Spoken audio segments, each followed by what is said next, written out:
আমি বলতে চাই, বক্তব্যের সাথে গভীর শ্রদ্ধার সাথে স্মরণ করতে চাই জাতির পিতা বঙ্গবন্ধু শেখ মুজিবুর রহমান সহ জাতীয় চার নেতাকে আমি শ্রদ্ধার সাথে স্মরণ করছি।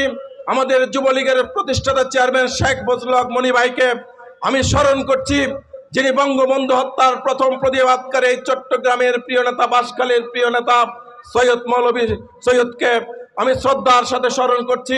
বাঁশখালী যুবলীগের সংগ্রামী সাবেক সবল আহ্বায়ক, যিনি আমাদের ছেড়ে পরপারে চলে গেছেন, আমাদের সহযোদ্ধা তাজুলকে, যিনি দীর্ঘদিন আমাদের সাথে রাজনীতি করেছেন।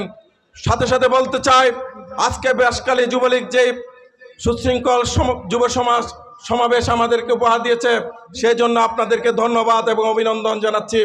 একটি কথাই বলবো, আজকে সারা বাংলাদেশে জননেত্রী শেখ হাসিনার নেতৃত্বে দুর্বার গতিতে এগিয়ে যাচ্ছে, কিন্তু ষড়যন্ত্র থেমে যায়নি।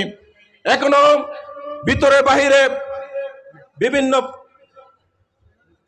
ভাবে আওয়ামী লীগের বিরুদ্ধে ষড়যন্ত্র হচ্ছে, ঠিক তেমনি ভাবে বাঁশখালীতেও ষড়যন্ত্র শুরু করতে চাচ্ছে। আপনাদেরকে সজাগ থাকতে হবে বন্ধুরা। আমার সাধারণ সম্পাদক সাংগঠনিক বিষয়ে বিস্তারিত আলাপ করেছেন, আমি সেদিকে যাব না। আমি শুধু একটি কথাই বলতে চাই, নুরুল মুস্তফা চৌধুরীর সংগ্রাম একদিনে সংগ্রাম হয় নাই। তিনি তিলে তিলে আন্দোলন করে আওয়ামী লীগের পরিবার থেকে গড়ে ওঠা একজন যুবলীগ ছাত্রলীগের নেতা হয়ে আজকে যুবলীগের দায়িত্ব নিয়েছেন। তিনি দায়িত্ব নিয়ে এই বাঁশখালী যুবলীগকে দীর্ঘদিন আঁকড়ে থাকার জন্য তিনি আসে নাই।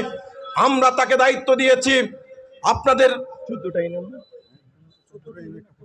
14টা ইউনিয়ন এবং একটি পৌরসভা নিয়ে 15টি ইউনিয়নকে সুসংগঠিতভাবে সম্মেলনের মাধ্যমে একটা সম্মেলন উপহার দিয়ে উনি আপনাদের কাছ থেকে বিদায় নেবেন। উনি যদি ভালো কাজ করতে পারেন, যুগ্ম আহ্বায়করা যদি ভালো কাজ করতে পারেন, সম্মেলন হবে। আমাদের কেন্দ্রীয় নেতৃবৃন্দ এই সম্মেলনে উপস্থিত থাকবেন।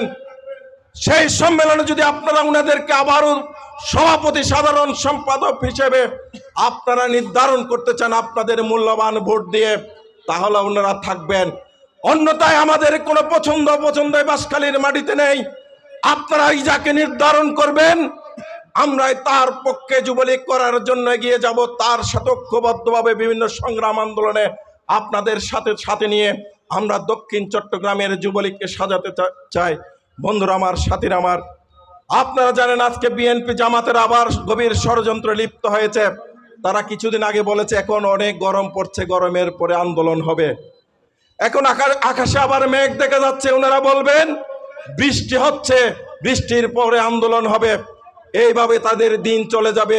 বিএনপি কোনোদিন আর আন্দোলন করতে পারবে না। কিন্তু আপনাদেরকে সজাগ থাকতে হবে। ওই 1971 সালের পরাজিত শত্রুরা তারা কিন্তু বসে নেই। তারা বিভিন্নভাবে আওয়ামী লীগের সাইনবোর্ড ব্যবহার করে যুবলীগের পতাকা লক্ষ্যবদ্ধ হয়ে আপনাদের ভিতরে বিবাদ সৃষ্টি করবে। সেদিকে আপনাদেরকে নজর রাখতে হবে। সেই ধরনের কোনো অসাংগঠনিক ব্যক্তিকে, সেই ধরনের কোনো যুদ্ধ অপরাধীকে আপনারা আপনাদের এই মূল্যবান মুক্তিযুদ্ধের পক্ষের শক্তিকে যুবলীগের মতো সংগঠনে, যে যুবলীগ মানবিক যুবলীগ হিসেবে আজকে আমাদের সম্মানিত চেয়ারম্যান শেখ ফজল শামস পরশ এবং নিখিল ভাই সারা বাংলাদেশে প্রতিষ্ঠিত করেছে, সেই যুবলীগকে আমরা ভুলণ্ঠিত করতে যেন না। আপনারা যারা আহ্বায়ক, যুগ্ম আহ্বায়ক হয়েছেন, আপনারা কোনো ইউনিয়নে পক্ষপাত পুষ্ট আচরণ করবেন না। আপনারা আজকে যে 5টি ইউনিয়নের সম্মেলনের তারিখ আমাকে লিখে দিয়েছেন, আমি আজকে সেই সম্মেলনের তারিখগুলো আপনাদের সামনে বলে যাব। তারিখ অনুযায়ী সম্মেলন হতে হবে। সেই সম্মেলনে যদি কোনো ইউনিয়নের সভাপতি, সাধারণ সম্পাদক, আহ্বায়ক, যুগ্ম আহ্বায়ক আপনাদেরকে সহযোগিতা না করে আমাদেরকে জানাবেন। এবং আপনারা কার্যকরী কমিটির মিটিং ডেকে আমার সাধারণ সম্পাদক যেভাবে বলেছেন, আপনারা সেই কমিটি বিলুপ্ত করে সম্মেলন প্রস্তুতি কমিটি গঠন করবেন।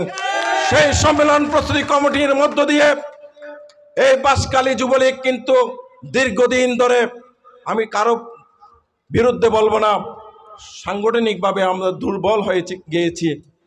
আমরা চাই, আমরা যখন দক্ষিণ জেলা যুবলীগের সভাপতি সাধারণ সম্পাদক নির্বাচিত হয়েছিলাম কেন্দ্র ঘোষিত সম্মেলনের মাধ্যমে, প্রত্যেকটা উপজেলায় আমরা কর্মী সভা করেছি, সম্মেলন করেছি।